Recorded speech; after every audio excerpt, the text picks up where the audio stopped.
Okay, Ro, thank you for talking to me today. I wanted to ask you about climate anxiety, and especially in the context of more recently, where climate change is literally in the news every day. It's all over social media, that the impacts have become very tangible.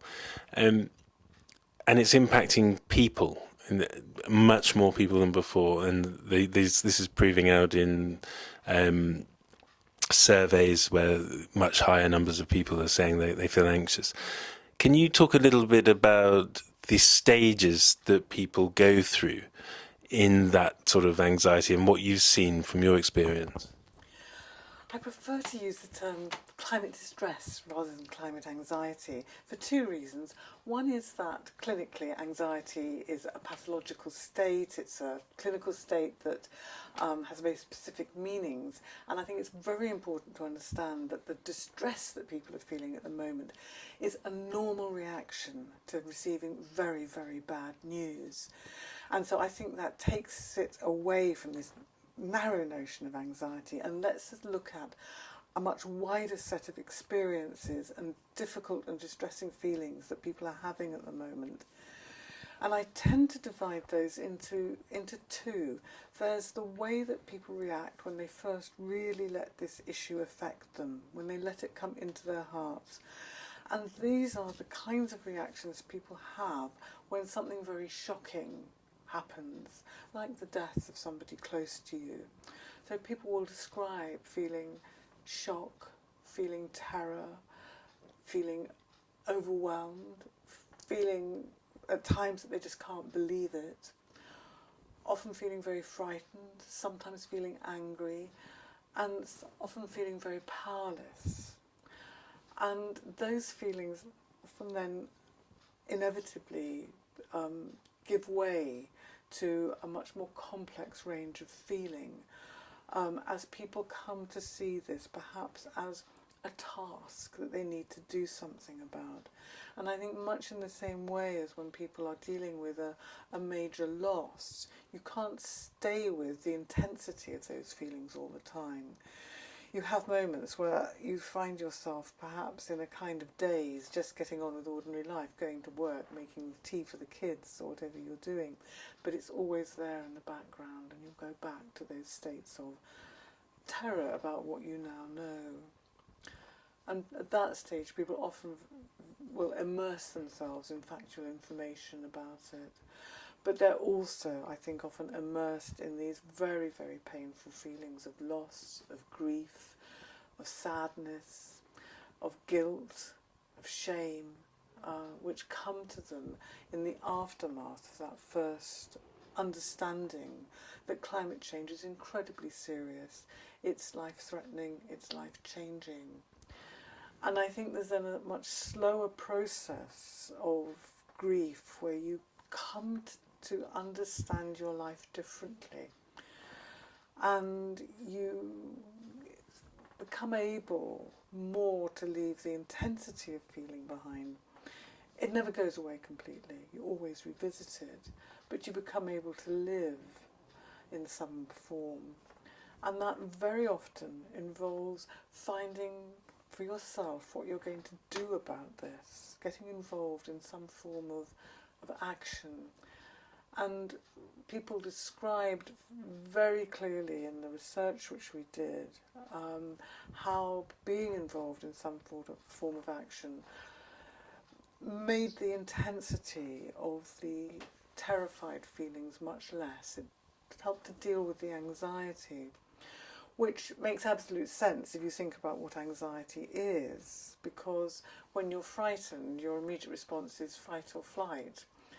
And if you can't do either of those, if you're powerless to do either of those, that's when anxiety develops. So, When you were talking about grief just now, as a society, we're very familiar with grief. We understand it and support each other. But grief in this context seems a little bit alien, and especially what you were talking about just then seems like a very isolated journey. Is this something you can comment on a little bit? Yes, I think that we don't have rituals, we don't have practices, we don't have the understanding around climate grief that we have about other kinds of grief. When somebody dies, you get time off work, people come round, they make food, they send cards, they offer condolences, there's a funeral. And inadequate as it is, it helps. But with climate grief, people are often finding themselves being told by others that there's nothing to worry about. Parents try to reassure their children. Children look on in horror as their parents attend demonstrations that they're not at themselves. And people often find themselves in conflict with family and in conflict with close friends over this, and feel very unsupported, don't know where to turn to, and can, in some ways,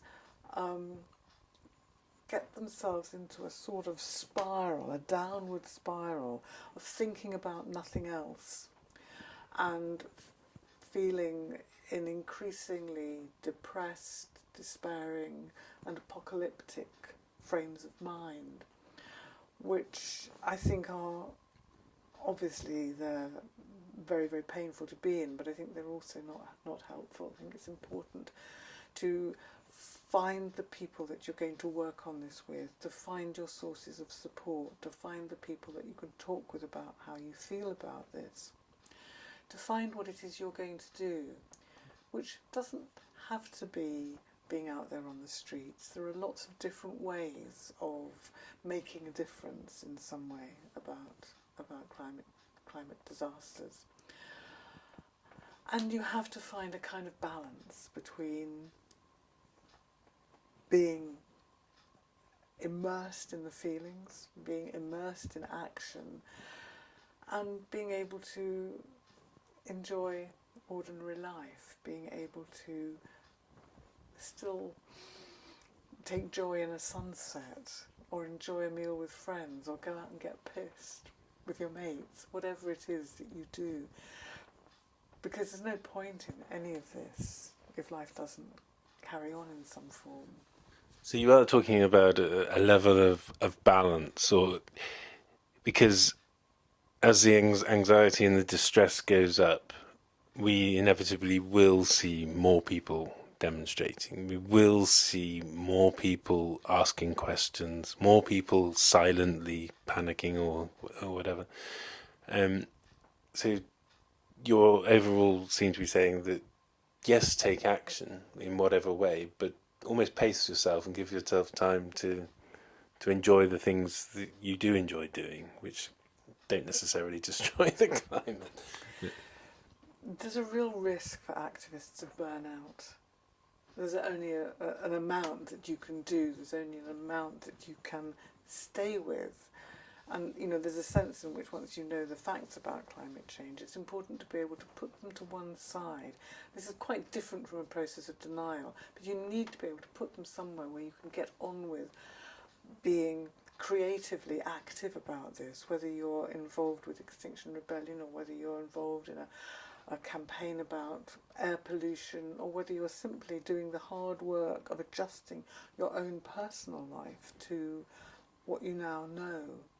Whatever it is, at work, at home, at school, wherever you are, to be doing something, but also to be in a place where you don't feel that you ought to think about it every moment of the day, which is in fact a kind of masochistic solution to it. I meet people sometimes who are very preoccupied with the detail, with the factual detail, and they confuse that with doing something. It's almost as if you say to yourself, because I'm feeling so bad, it must be having an effect. So it's sort of indulging, self-indulging. Yes, I wouldn't quite call it self-indulgent, because I think it's much more driven than that.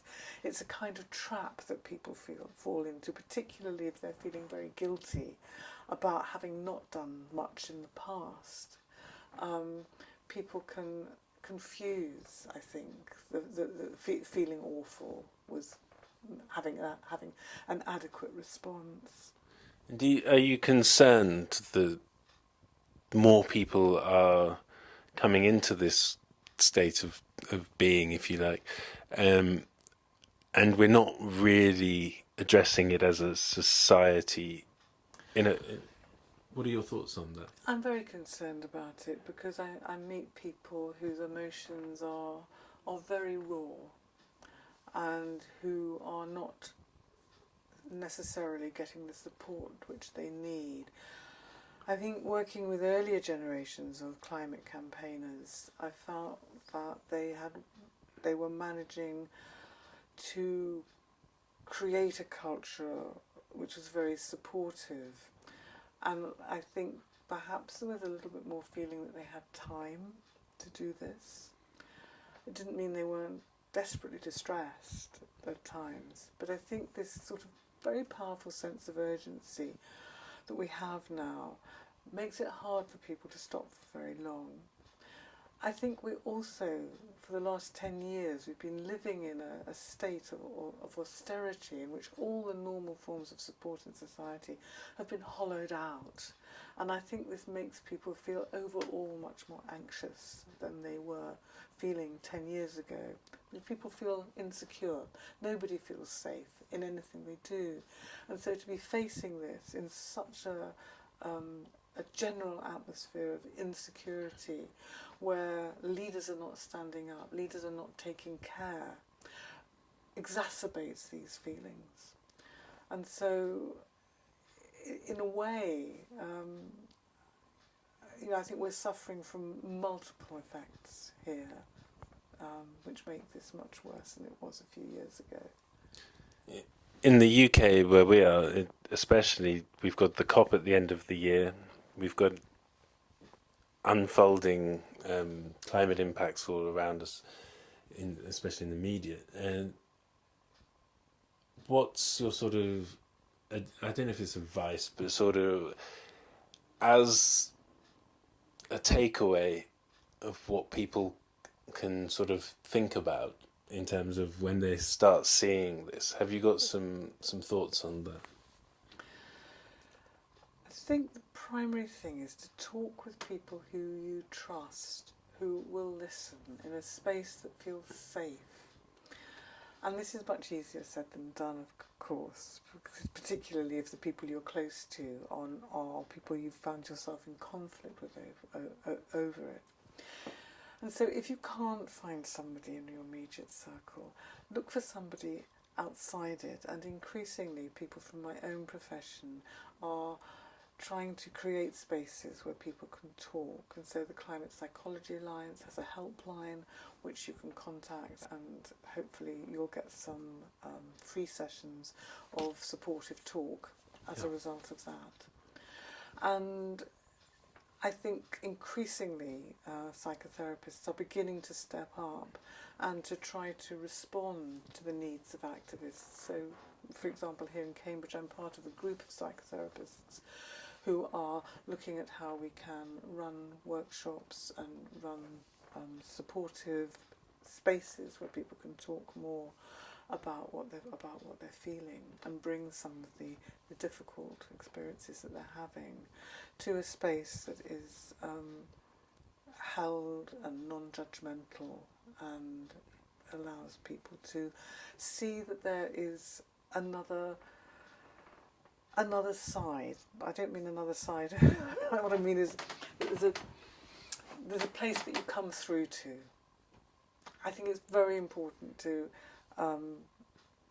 know that there is a place that you come through to. It doesn't always help to be told that when you're in the middle of feeling absolutely dreadful, because you can't imagine it.